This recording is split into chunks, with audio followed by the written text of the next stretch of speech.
to introduce Max Porter, who is our lore keeper. That's me. That's you.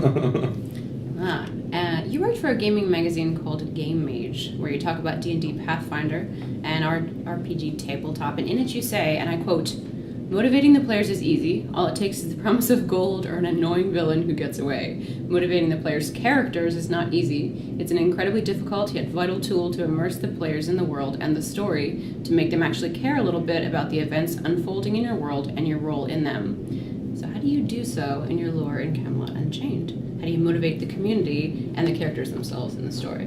Wow, that's a really hard question. Hey, I tried. Well, my point there is more about the difference between players and their characters. In that, to actually get people engaged, it's not enough to get people engaged as a human, as a person, but to get their characters engaged, to make them believe that their character is interested in what's going on. And that's a really hard question. How is that done through the lore of Camelot Unchained? Well, you're writing characters, or you're helping Mark, who's creating characters, so those characters themselves have motivation.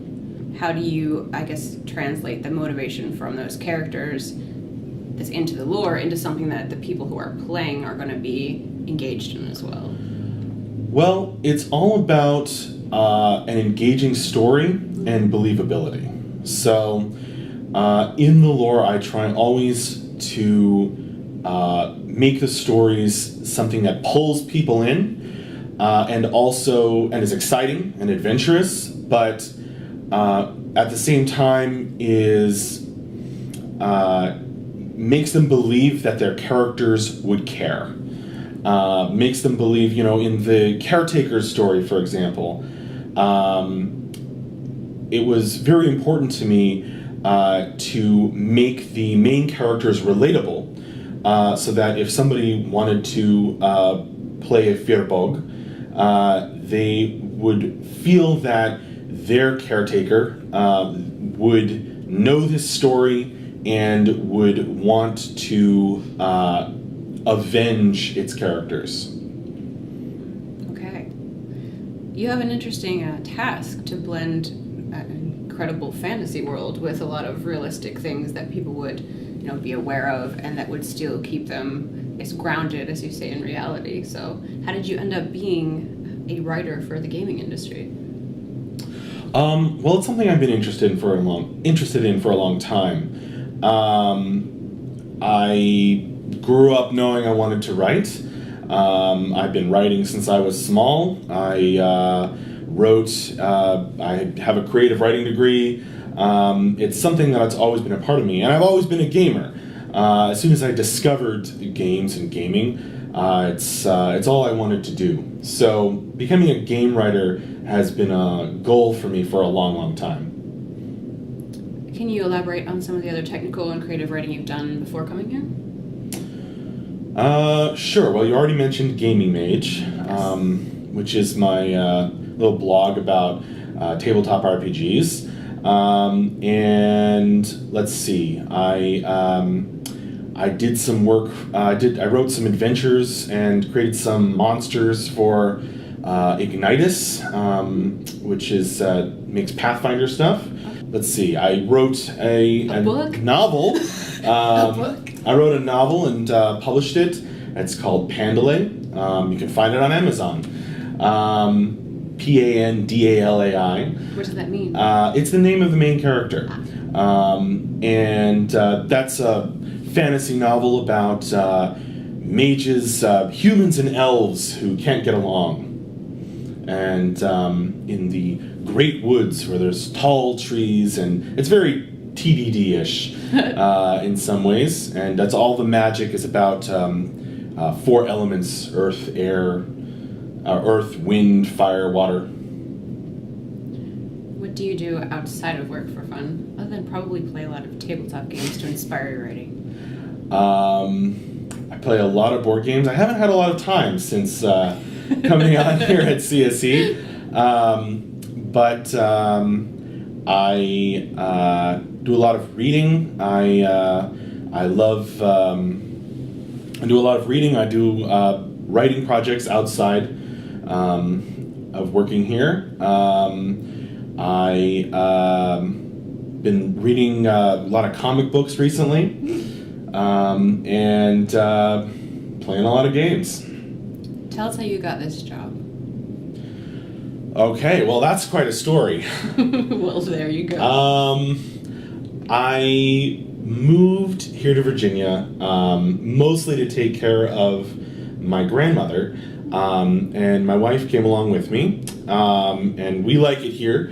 But before I moved, I was, trying to find out what opportunities there were in the area, and I happened upon Camelot Unchained and CSE, and basically it was a dream of mine. And when I got the opportunity, I showed up at the door with a fruit plate from the supermarket. You bribed your way into this job? And yes, I did. And that was in one hand, and in the other I had my resume and writing samples in a folder. People were happy to partake of the fruit, and I guess Mark eventually looked at my work. He liked it, and we started interviewing. Oh, incentive. I like this. All right. At least it was an incentive to read my stuff. Yes. Well, that's really all you want. After that, your work speaks for itself. And speaking of that, your stories are very rich and full of details. And there are things you wouldn't immediately pick up just reading them unless you had, a history of perhaps that culture or the character that you're kind of drawing from for that. So the references, historical, can you tell us about some of these things that you used to kind of inspire? Are there hidden Easter eggs? Tell us about the Easter eggs.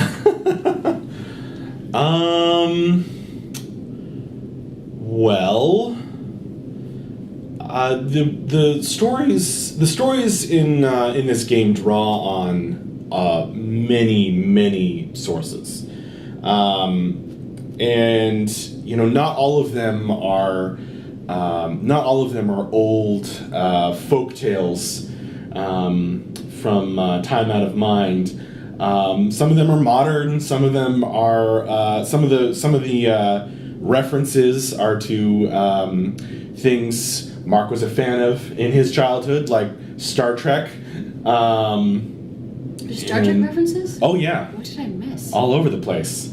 But you have to dig a little bit. Okay. With the Golems, which we've been working a lot on lately, there's obviously a great deal of reference to the Golem story, but there's a great deal more going on there as well.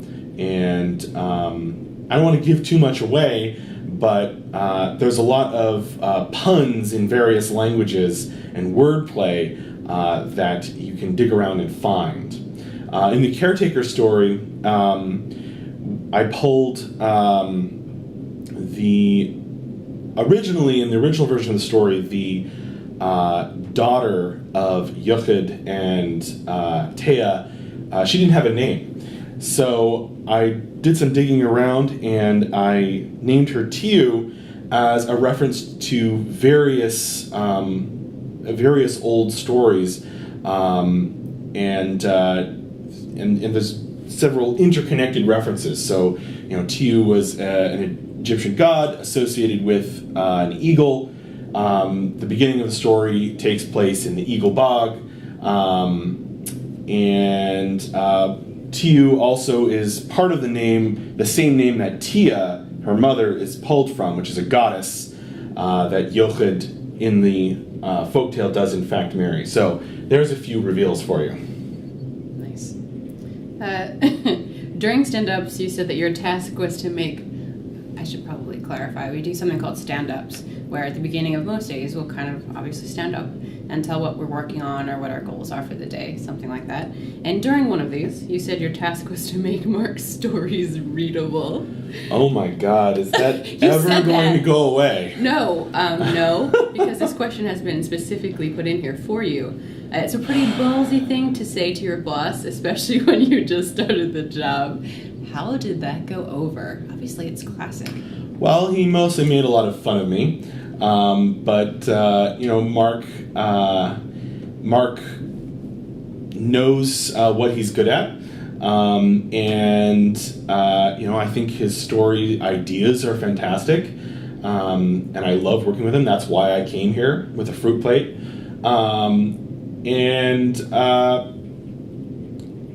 I feel comfortable saying that I made the stories more readable. Okay. What are your favorite authors and why? Oh my God. I'm a huge fan of the beat poets and the beat writers. You may be able to find that in my writing. I don't. It's not obvious. But I'm a huge fan of Kerouac and Ginsberg and Corso and all those guys. Huge fan of all three of the mythologies that are in the game. The Norse stories that are strange and full of blood and magic and mystery. Then you've got the Arthurian legends that I've studied as a scholar, as well as a creative writer, that are full of just questions of succession, politics, but also a certain nobility of spirit. And then you've got the Celtic stories that are just weird and crazy, and nobody really, or at least I don't fully understand them. So those are some of my favorites. I mean, the list goes on. I'm a huge fan of Tolkien. I think that's obvious. I am a huge fan of Wizard of Earthsea series by Ursula K. Le Guin. I'm a huge fan of way too many books to list. It's plenty. What excites you about your current job? Well, this is my dream job. Gaming and writing. And I fully believe that writing in games needs to be amazing. And some of my favorite games have incredible writing. Like Deus Ex Human Revolution, Mirror's Edge, games like that just BioShock, just really blow your mind with what the medium of games can do in storytelling. And that's what I get most excited about, is doing something with storytelling in games that really uses the medium well. Considering that this is an RVR game and not a PvE game, where you might be kind of immersed more in a single-person story, how do you feel that the lore and the things that you're building are going to carry over into that RVR aspect? Well, in a way, I feel that it's even more important. Yes, you can just say, well, I'm not interacting with any kind of artificial intelligences in the game, so there's no story for me. I'm just out here to kill people, and that's fine. But honestly, you could make a game that was just two dots fighting each other in a blank field, and that would be a game with no story. But once you start saying, okay, we're fighting for a particular philosophy, for a particular vision of a world, for a particular race, or for my character's advancement, then you start really needing a world and a background that matters. Gotcha. It does make sense having that framework. I think if you did have two dots on a screen fighting, people would still extrapolate an entire story about the reasons why those dots need to Absolutely, they would. And it could be an incredible story. I hear tell that your wife speaks some interesting languages as well as yourself. Do you want to share that with us? Yeah, well, she speaks the Elvish tongues from Tolkien, Quenya, and I speak. Well, I know some words in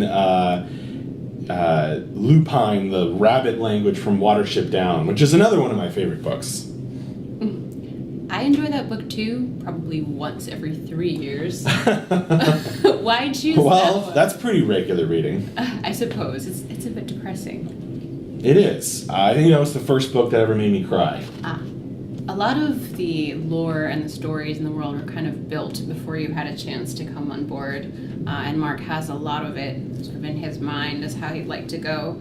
I understand the Golem story is one of the ones where you really had a lot of influence and were able to kind of put yourself into that lore. Tell us about the creation process for that and possibly other things that are really excited to, have your hands into. Well, the Golem story is partly coming out of, the Golem legend is something that I've worked on or that I've had as part of my psyche for a long, long time. I actually wrote a science fiction version of the Golem story for my creative thesis in college. And I got Departmental Honors for that. That was cool. But you've been training your whole life yes, for this moment. For this moment. With the Golems, I really wanted them to be not just giants, but creatures who really believed in their right to exist and to be free. And I really wanted their story to have an element of pathos that is in the game in other places, but was a bit different for the Golems. Do you feel like the Golem story relates to you in any way as far as personally, because of culture, or because of religious aspects? Well, absolutely. I mean, I'm Jewish, and I put in a lot of references to various Jewish folk tales that I've worked with in the past, and that I feel that it's a fantastic addition to the game. And I think people are going to have a lot of fun with it. And I think the Golem story is helping to define the Arthurian realm in a way that it wasn't before. I think people had fun with a contest of guess the word on the Golem's forehead.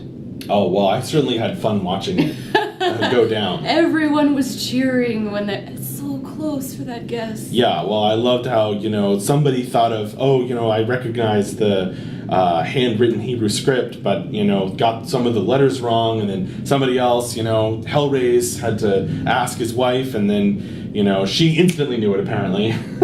And then figured out, if it's Emet, that's truth in Hebrew, and this is the story of the Golems, so kudos to them. Yes, I think the community should know that we do spend a lot of time on Trillion, so, we're watching you and hearing what you have to say. You were recently made a stretch goal in the game. I was. Yes. How do you feel about that? What's your impression? I'm super excited.